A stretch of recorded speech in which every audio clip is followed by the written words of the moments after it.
Welcome to the Austin Forum Upload, the podcast of the Austin Forum on Technology and Society. I'm Jay Boisseau, the Executive Director and founder of the Austin Forum on Technology and Society. And I'm very pleased to be bringing back to the podcast a good friend of mine, Paul O'Brien of Media Tech Ventures. Paul, thanks for joining. Jay, I'm so happy to be back. How are you doing? I'm doing good. My voice is a little raspy from all the conversations during South by Southwest Interactive, but and of course the allergies in Austin have got me down a little bit. But other than that, I feel pretty good. No excuses necessary. I'm sure everyone in Austin and everyone who's spent the last week and a half at South by Southwest is feeling the exact same thing. So bear with us as we have a good conversation this morning, everybody. And we're going to have a good conversation about South by Southwest Interactive in particular. South by Southwest, the overall festival, continues with music and film, also big, important parts of South by Southwest. But this podcast is going to be focused on hopefully useful, maybe even actionable information for decision makers, for companies, for organizations, and for individuals based on Paul and I's observations of things that we saw at this year's South by Southwest Interactive. Before we get into all that, Paul, why don't you tell our listeners a little bit about yourself? This is well, to be frank, I think I've lost count. This is my 16th South by Southwest. I used to come frequently thanks to my time in Silicon Valley. Yes, everyone, my time in Silicon Valley. However, I've been in Austin for about 14 years now. My work is what's considered venture development, happens to be in media technology. Venture development refers to working in cities and governments and working with VCs to help develop healthy startup ecosystems where entrepreneurs can thrive. We run a lot of incubators throughout the world to help do that. And so as you might imagine, in media tech, that means music tech and film tech and video games and innovation, of course. We do a lot during South by Southwest. I have been on since Monday last week, thanks to EDU, which was also fantastic. And so as we were rolling into Interactive this year, I got to admit, I was a little tired already, but I had a great time. You know, I've never actually been to South by Southwest EDU. I hear good things about it, and it seems like it might be growing in importance and relevance, but I've never actually been to that myself. If there was a big takeaway from South by Southwest this year, everything blended a lot more. The interactive activities actually started around Tuesday or Wednesday, which is unusual, while EDU was still in town. And I don't know if that was purposeful or not, but it was kind of neat to experience the universities and the colleges that were in town, while at the same time getting out for some of the tech stuff. And it's blending not only on the front end, but it blended quite a bit on the back end. That all the way through Wednesday, and even this morning, there are some tech things going on in downtown Austin that are worth considering. Well, let's talk a little bit about South by Southwest Interactive big picture before we dive into some of the technology observations and such, just to set the stage, not just for our listeners who couldn't attend, but even to set the stage for the ones who can, because, you know, as you and I know, you can only go to 1% of the content of South by Southwest Interactive. There's that many sessions and things and activations and other things to go to. It's just impossible to go to more than maybe a few percent of all the content. This is the one show in the world where we advise everyone to not worry about FOMO. Not worry about fear of missing out. You prep in advance by putting together a bit of a schedule of the things that you hope to see and that you want to see and that you must see. And then once you arrive in Austin, once you arrive downtown for South by Southwest, you kind of just go with it. Because if you're concerned that you're missing something else that's exciting, trust me, you are. Don't worry about it. Enjoy the moment, enjoy the people you're having a conversation with, enjoy the panel or the experience that you're having at that time, because that's all you can really do at South by Southwest. You're going to miss almost everything otherwise. Yeah, I totally agree with you. That was the hardest part of me years ago in going to South by Southwest. And in fact, I didn't like the conference at first, but for the wrong reasons, I realized. The FOMO was getting the best of me. I'm a little OCD, as my friends will confirm. And so I, would make these schedules and such and have to miss a whole bunch of things that were happening concurrently. But I learned that the beauty of South by Southwest is you can put together a great program of things to see, and then all the serendipitous things that may step on some of those are so good as well, that it's not about what you miss. It's about how much can you make of this, several day experience at South by Interactive. And the answer to that question is a lot. So, and that's the best advice that everyone should take away. That I had a conversation easily a dozen times in the past week about the fact that we shouldn't neglect that interactive is such an incredible experience in Austin during South by Southwest because of film and music and video games, because of the culture, because of the arts. It's the entertainment side of what has been brought forth by Southwest that pulls the entire world to Texas for a week and a half. And yes, there are some wonderful panels. I missed the panel with Robert Downey Jr. talking about cybersecurity. How on earth did that come together? I don't know. I really, really wanted to see it. I can answer that question. I went wonderful. To that panel. Yeah. Wonderful. All right. Jump in. How was it? Let's start there. Because imagine everyone, Robert Downey Jr. is moderating a panel on cybersecurity. That's South by Southwest. Yeah, so it's not a panel I would have normally gone to, but I saw Robert Downey Jr. was presenting, and he's one of the, if I could have a beer with three celebrities, one would be Robert Downey Jr. And of course, Ryan Reynolds would be one, and Jake Johnson, who also spoke, and I also saw at South by Southwest. That'd probably be those three. That seems like it'd be the most fun. He was very charming. Very Robert Downey Jr., but he invested in a cybersecurity company called Aura, A-U-R-A.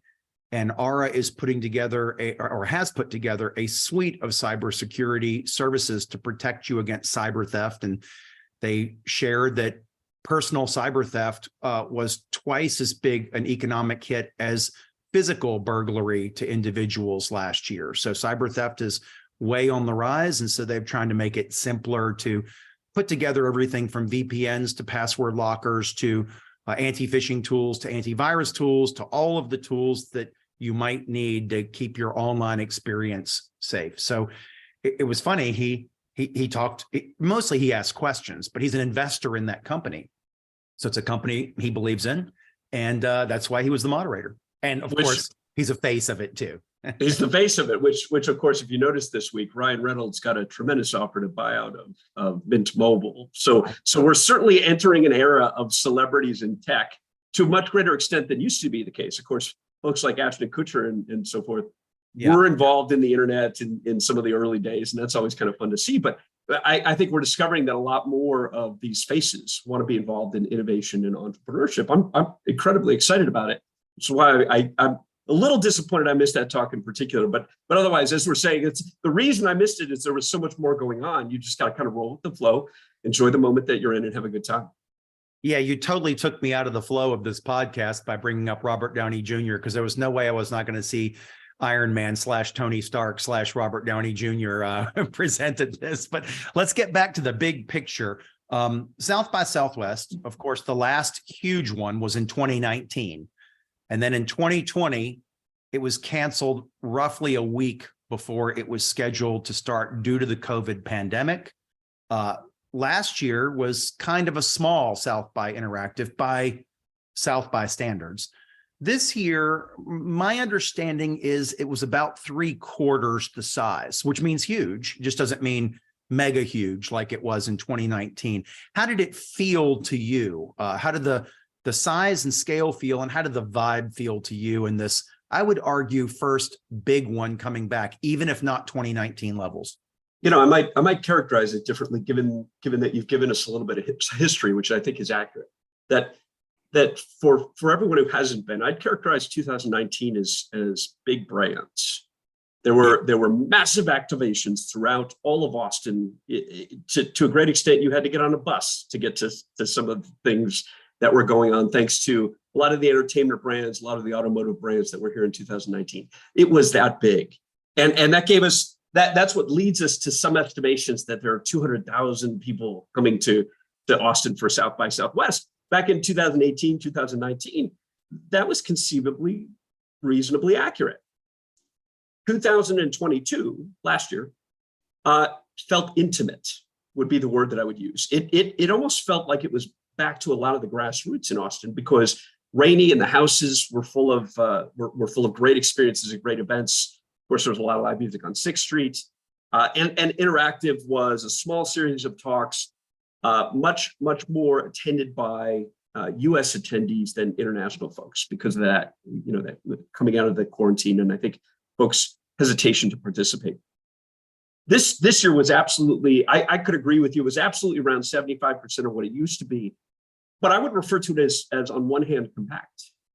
And on the other hand, actually much more focused on the entertainment side.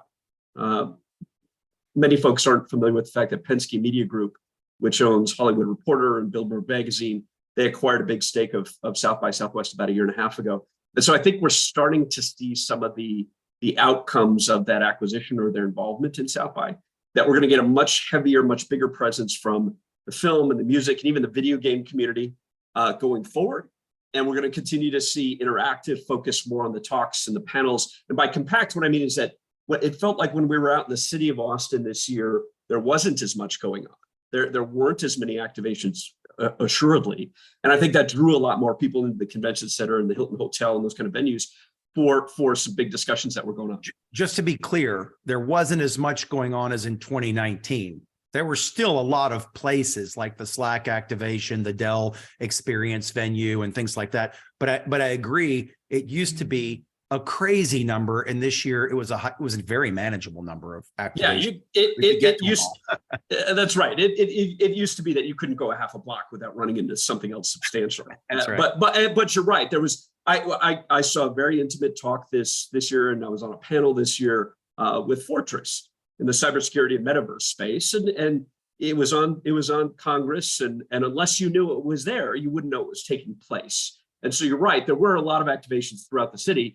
But it was I wouldn't use the word subdued as much as I'd use fewer major activations and then a lot more personal conversations, which, to be honest, is I think what was the real value of South by Southwest this year. A lot more personal, meaningful conversations with the attendees that were starting to come back and really want to get back into the thick of things for interactive.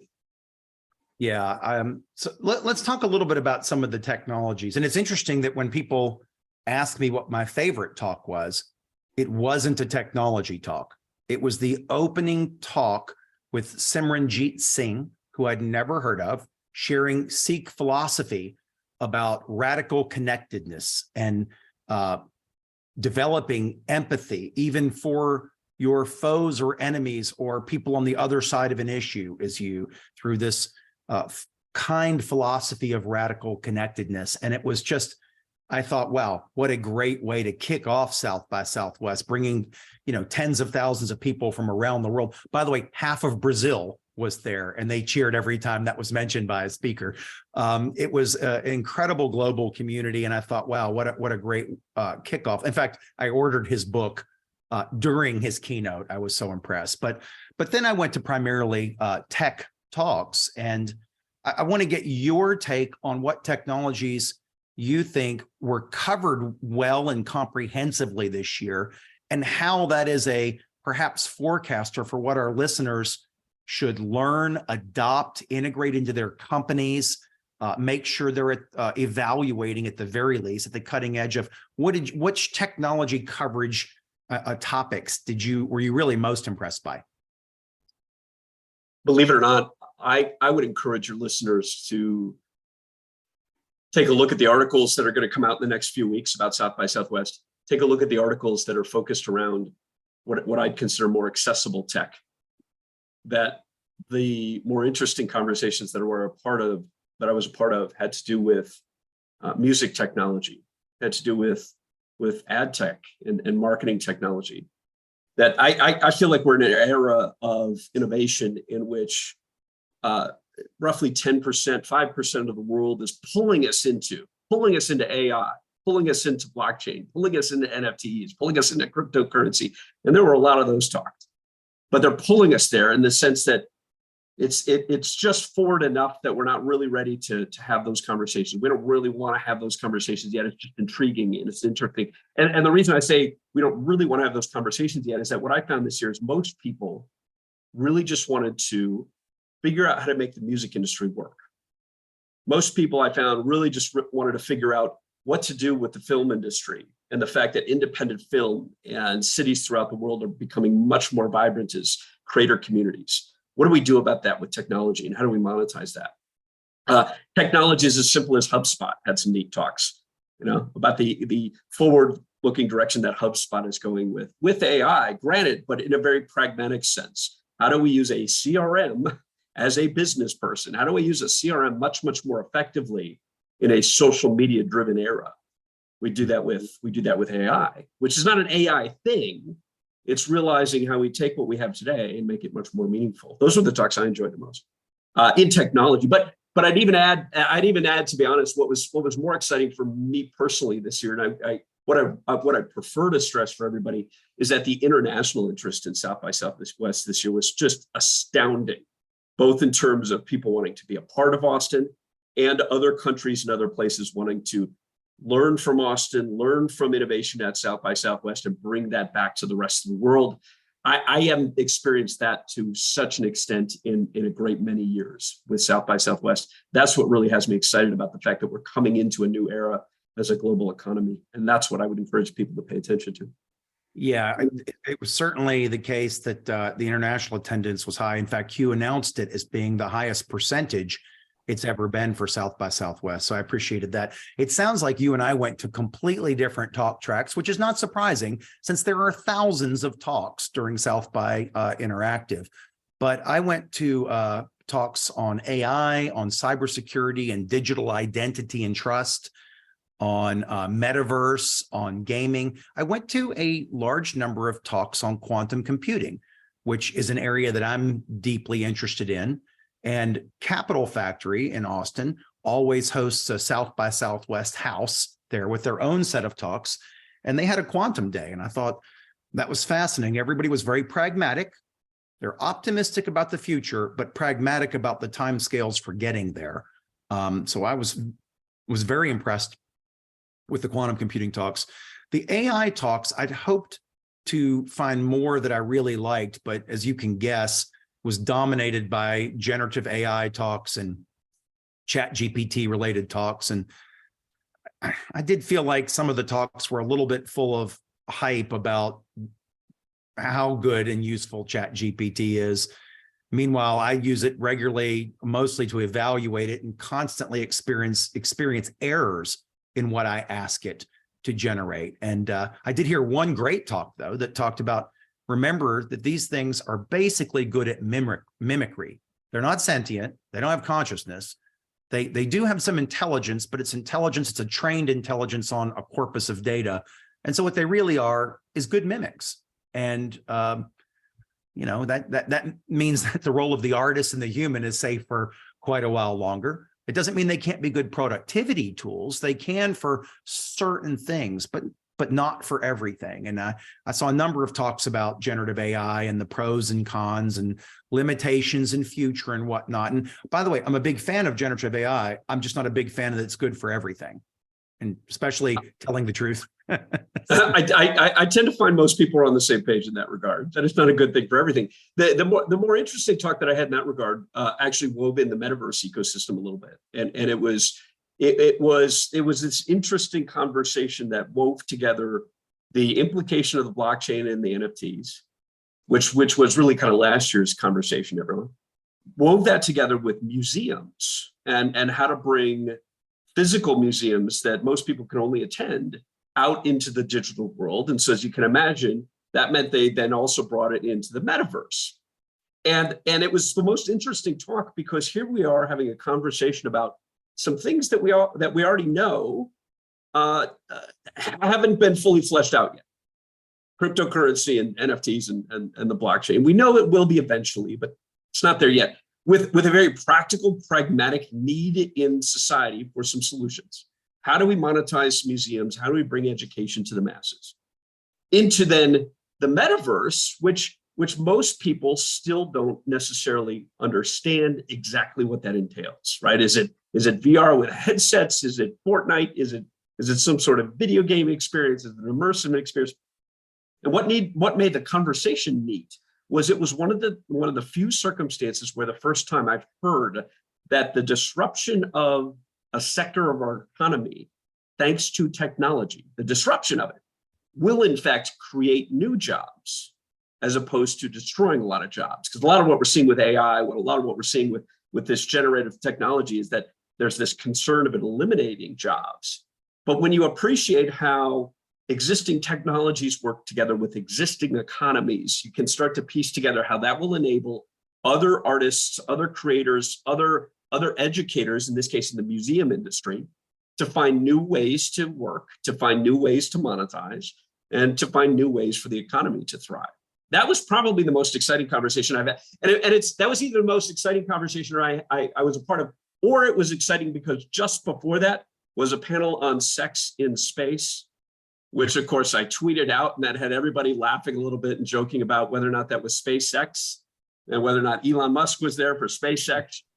It was entertaining. It was entertaining, but it was also thought-provoking because they were very serious about it. It was about the research involved in fertilization in space and how we're actually going to be able to thrive when we move beyond this planet. But at the same time, they made it as entertaining and enjoyable as you would expect of such a conversation.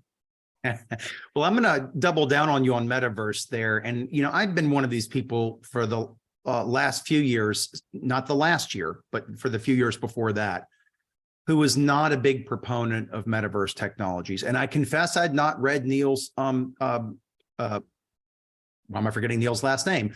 Snow Crash, Neil Stephenson's Snow Crash until— the original work, or considered the original work on this page.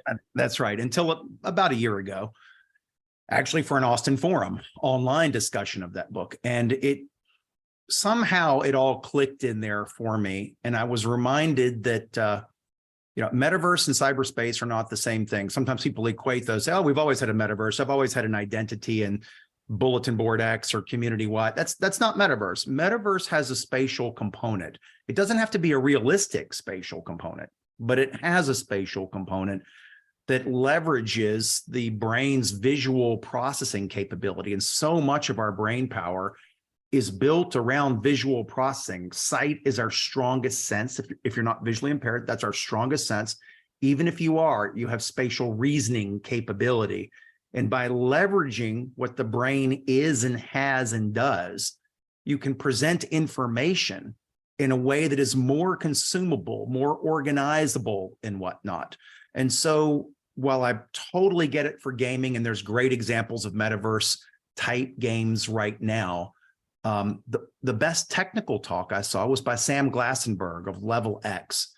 And he talked about the medical metaverse and how you can use metaverse and related technologies like digital twins to train doctors much better, because they can do things over and over. And you can even have haptic responses for certain things in this, so that they have a feel for what it's like to, open a surgical opening in a body. And so they can just train over and over and over on some of these rather difficult procedures. Even turns out even intubation, to do it right, is a bit tricky, but you can train in a way that doesn't hurt anyone, doesn't require an unlimited supply of cadavers, et cetera. And I really believe that we're on the cusp of seeing metaverse technologies help people design spaces better and make them more efficient and sustainable. This medical metaverse was fascinating. I'm excited about the metaverse. And he and I both don't quite get why somebody wants to go into a metaverse and pay to design a creative digital avatar and then pay for a bunch of clothes in that metaverse. But I totally get that people want to, and that is a form of creativity, and it is a form of entertainment, and it is becoming a cultural thing. But I'm very excited about the practical uses that are starting to emerge from metaverse technologies. I'm excited by the fact that this year at we ran Funded House at Wax Myrtle this year, so everybody has a bit of context of my worldview as coming into these things. And we had a great discussion there, thanks to Innovation Bridge Europe and the New Dutch Wave, a lot of the European ecosystem. And I was thrilled to hear their very tangible definition of the metaverse on a panel. They characterized or impressed upon the fact that the video game industry has been in the metaverse for decades. That there's nothing new about this space other than other sectors starting to adopt it. And what I'm referring to is, Jay, the point that you just made, that it's a space that you can interact with beyond a page or beyond a social media experience or beyond an app on your phone.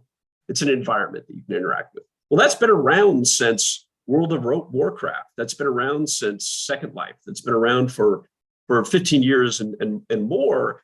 And what made the talk interesting was that it was about the entertainment implications beyond existing metaverses. That the video game industry makes more money combined than the film and music business. It dwarfs the other two. And so as we look to how the music industry, how the film industry is going to survive through technology, what was touched on is the fact that many artists are now making more money by doing concerts in Fortnite. Many artists are making more money by releasing films to younger people on Roblox than they are by going to traditional panels. And those are metaverse environments, because you get into the world, you put on your outfit, you move around, you experience it, you dance, and I like you, I can't quite imagine literally paying for things to dress up my avatar. But at the same time, I can't quite imagine watching a concert in VR or watching a concert on my laptop through Fortnite, and my character is dancing, but I'm not. I don't have my head quite wrapped around that idea yet, but the fact is people are doing it. Millennials, millennials, Gen Y, and even Gen Alpha is much more in tune to that environment than we are. And frankly, I think that's important to appreciate and understand that we, in our age, in our demographic, in our generation, we're much more attuned to the internet than anybody before us. So as long as you look to what young people are naturally experiencing, it's just a part of their lives, we know that will be a big part of the future economy. I agree with strongly with all of that. And it actually made me want to come back to gaming. So metaverse technologies have been driven by entertainment, including gaming, but as you mentioned, not exclusively gaming.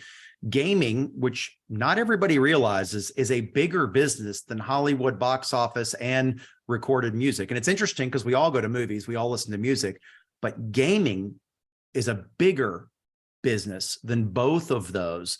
And Imagine. That's pretty staggering, but it in a way that's really good for all of us, because gaming drives advances in technologies, not just in displays and GPUs, which were very important, but also even in like the gaming engines that are now being used for scene creation in shows like The Mandalorian, that are being used in practical metaverse applications to create realistic structures in it that people need to navigate and whatnot. So I was very impressed. I'm not an avid gamer, but I'm incredibly impressed with how big that sector is, how creative it is, and how much the technologies it's driving benefit non-gaming areas now. Yeah, and take it then backward from the conversation we've been having. We've talked a little bit about AI. We've talked a little bit about cybersecurity, everybody. We talked about the metaverse. If you want to understand how and where those technologies are likely to evolve most, or certainly substantially, actually look to gaming, because they're already doing it. The cybersecurity industry is already heavily involved in the gaming space because of the transactional nature of gaming, whether it's on a mobile device or it's in a PlayStation game or an Xbox game. Young people, or heck, myself included, I'm a gamer, we're transacting there in commerce, we're buying things. And so there is a payments industry there. There's a cybersecurity issue there. There's a privacy issue and concern there. And AI is what's creating these generated environments, these environments that can change based on how you interact with them. That's artificial intelligence. They're leading the way. And it's really neat to see folks in other industries, if you're in the automotive industry, if you're in the aerospace industry, it's always exciting to me to see them realize that they can learn the implications of these technologies simply by appreciating what's going on in gaming. So I agree with most of that, but I'm going to counter a little bit of that. First of all, we both agree that gaming is driving some technology advances that benefit non-gaming areas. We agree that it's a very large entertainment sector. I do think enterprise is driving AI advances more than gaming is. And I do think enterprise and government are driving cybersecurity advances more than gaming is, but it does all fold into each other, and these technologies fertilize each other. And that's one of the beauties of South by Southwest. It's not a cybersecurity conference or an AI conference or a climate tech conference or a gaming conference. It's a chance to really see the interplay of these technologies, how gaming technologies are impacting enterprise and industry applications and vice versa, for example.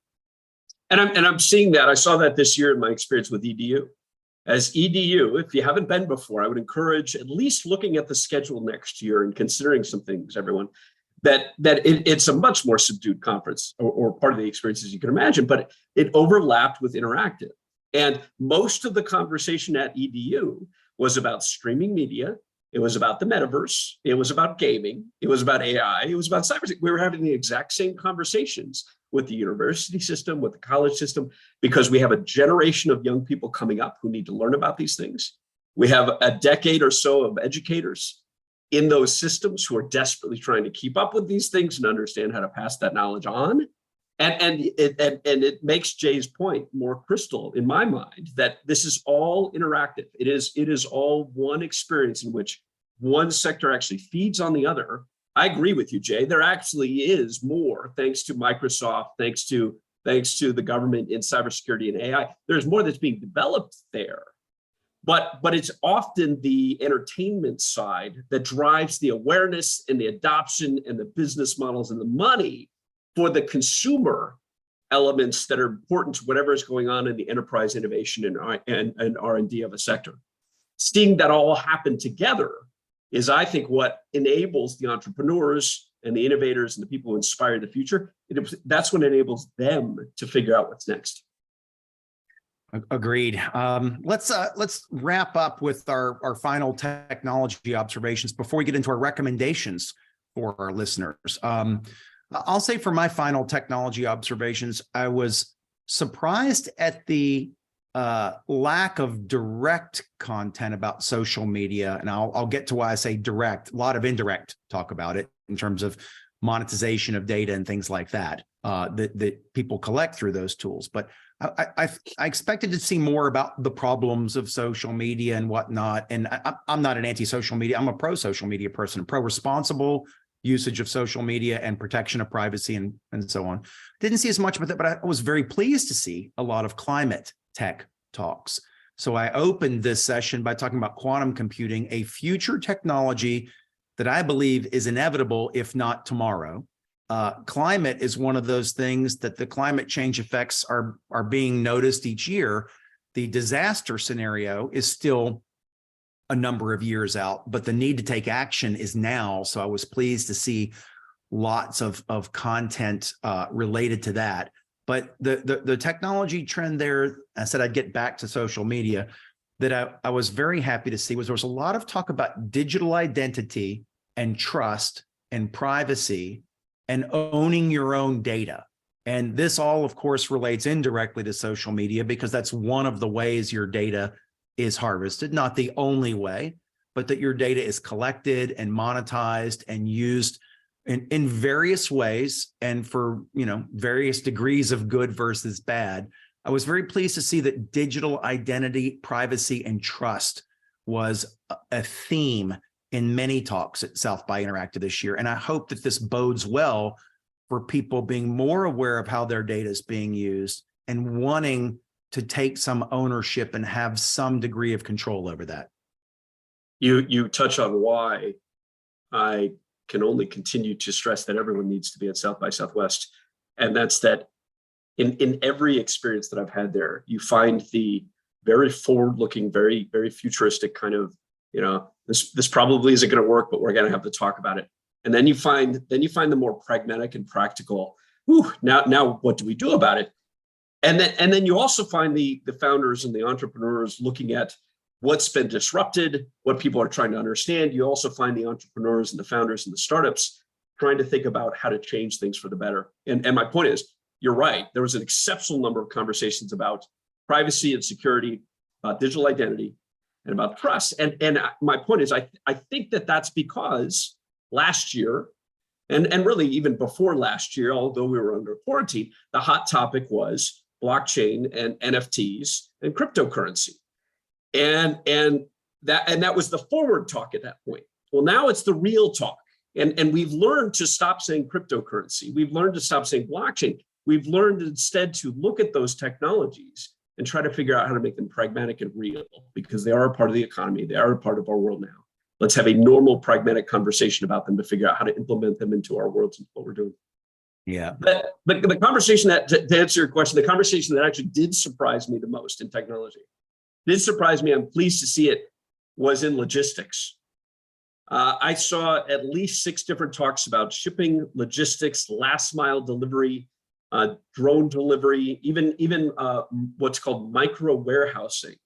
The fact that we've got really small properties throughout the world that make it a lot easier for e-tail, for small business, for honestly, even perhaps for an Amazon or a Walmart, to instead of having the massive warehouse that they have to ship from, instead of having small warehouses, micro warehouses spread throughout the country, making it really easy to do last mile delivery on demand of just about everything.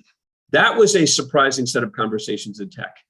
How cybersecurity, how AI, some of the things that we've been talking about, but more than that, how just traditional data, commerce, and other sectors are going to benefit from what's going on in shipping and logistics as we become a much smaller world, a global economy. And at the same time, as we try to figure out how to have much more meaningful direct impact on the world in which we live locally, a lot of that was even tied to climate tech. Your point, Jay, was even tied to climate tech and energy tech, because the less that we need to use infrastructure for the things that we want to buy and sell and ship and consume, the better. It's going to be a better place for our world. So think of logistics and what as well as something that was pretty substantial this year. Yeah. And, one of the things that interests me about logistics, again, is, I know this sounds crazy to some of our listeners at first, but hear me out, is quantum computing. One of the great uses for quantum computing will be when we can build bigger systems that stay coherent longer, have less noise, less need for, and we improve error correction, is the big optimization problems. And logistics is one of those. Financial portfolio assessment of risk is one of those. There's a lot of potential uses for it. It's still, again, years out, but I agree. There was a lot of discussion of, the pandemic made us all aware of global supply chains as being a problem and logistics issues. In fact, I used to use global supply chain as my excuse for everything. If I was late for dinner, I'd say, it's a global supply chain issue. But he seemed to be working towards solutions to that. That's going to be a problem as we work towards that solution. That your excuse is going to go away. That's right. So, Paul, I want to close here with recommendations so that our listeners hopefully they found this entertaining. Hopefully they have intuited a reason for attending things like South by Southwest Interactive, and maybe they'll go online and, as you said, read some of the articles that come out after this. Some of the content is available online as well, but let's go over recommendations. Well, first of all, for companies, why should companies send their C-level execs or their staff to South by Southwest Interactive? You cannot find an environment or an experience in the world. In the world. South by Southwest is a conference, it's a trade show, it's a series of activations, it's an economic development week. You cannot find a conference that has so many different types of experiential events in one place. And so B-level exec benefit most, I find, when they're purposeful about the sectors in which they want to focus and having meetings and conversations with people that they can be face-to-face with, perhaps for the first time. That everything else to a C-level exec should be interesting, intriguing, inspiring, or entertaining. Make the most of the fact that somewhere between 80,000 and 150,000, depending on who you ask, that somewhere between that number of people descend on Austin for South by Southwest from throughout the world. There is no opportunity like that to sit down over coffee or dinner. By my last count at Funded House, we had 26 different countries come through for panels and talks and meetings. 26 different countries. That's the way to think about your work and your time for South by Southwest as a company. Yeah, I'm gonna amplify that because I agree with it so strongly. It's been clear from our conversation so far, but let's just state it explicitly. We bring together so many areas of technology in one place, and so many applications of those technologies and their influence in music, film, gaming, society, et cetera. There's just nothing else with the scale and breadth and diversity of overlapping technologies and applications. It says, if you want to focus on AI, it's not the best AI conference in the world. It's not the best quantum computing conference in the world. It's not the best gaming conference in the world. It's not the best cybersecurity conference, but it's good in all of those things. And it's better than the sum of its parts because it's the one place where you can really come and see the interplay. I shouldn't say the one place. It's the largest and most creative place where you can come and see the interplay of all these technologies. So in no way would I suggest attending South by Interactive and not attending professional conferences in your area of tech expertise. I would say everybody should attend it in addition to those. And don't then go and only sign up for things in your professional day-to-day job area. Go there with an open mind to balancing go to some of that, but also go to look at sort of adjacent technologies your company may need to adopt in the future, or probably needs to adopt in the future, or at least be aware of, because your competitors may be adopting it in a creative way.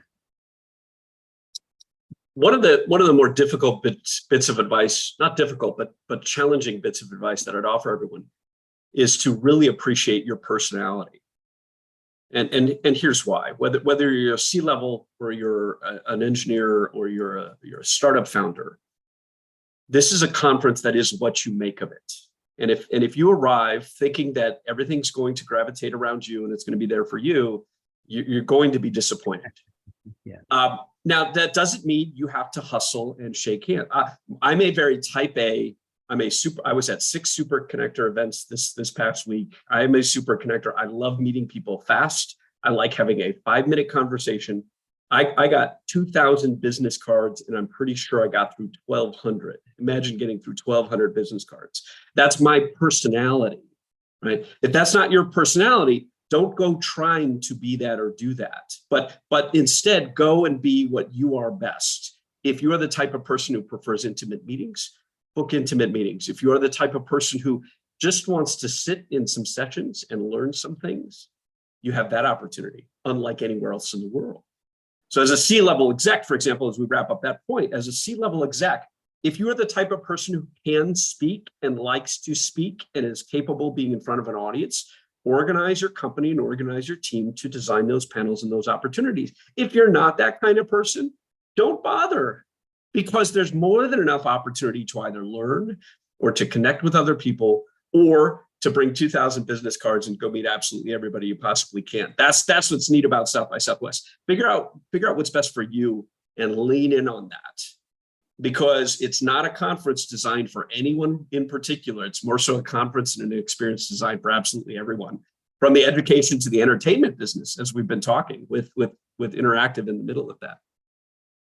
That's great. I think we've shared some really good reasons that C-level execs and tech professionals should attend South by Southwest Interactive, and that they can track the ramifications of this year's in the articles that will be coming out over in the following weeks. They can see some of the content online, but to incorporate a conference like this into their planning so they don't get tunnel vision on one technology, that they really understand multiple and the applications of them. So that's for companies and for tech professionals and C-level execs. What about professionals in non-tech companies and consumers, individuals?